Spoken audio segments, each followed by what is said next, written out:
pangalan? Ako si, Carl Pitt. Ano po ang cellphone?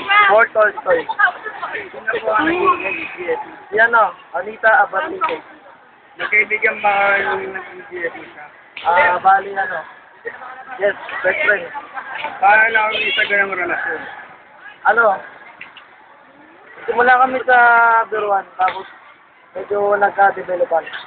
Tumagal ba ang relasyon nyo hindi at bakit? Tumagal kaso, nabalitaan ko may nilalandi lang siyang iba. Kaya nag-away kami. Anong problema at ang kinalat mo?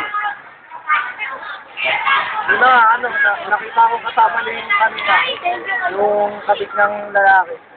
Yung niya, pinagpalit niya sa akin. Anong mabuting dulot ng pagkakaibigan sa lalaki at babae? Mabuting dulot niya kasi magkaiba yung magkaibigan sa nagkakaibigan. Yung magkaibigan yan, magkasama lang yan. Tapos, walang mali siya kung anong gawin nila.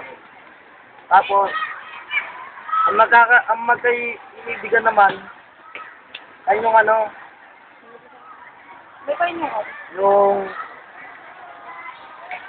mamahalan, tapos,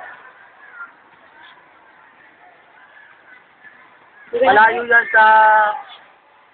sa sabi natin kung anong ginagawa ng magkaibigan. Ano naman ang hindi mabuting dulot ng pagkakaibigan sa lalaki at babae? Minsan kasi yung ibang lalaki kasi pag nag-inuman sila ng mga babae, nilalagay sila sa inumin tapos gagawin silang masama doon sa babae.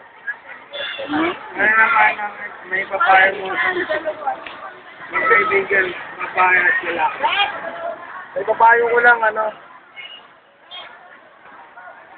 yung pagkakaibigan nila, gawin nilang maayos yung pagkakaibigan nila. Saka huwag silang mag-iisip ng kung ano-ano sa kaibigan ng babae o kahit sa sino man sa kanila.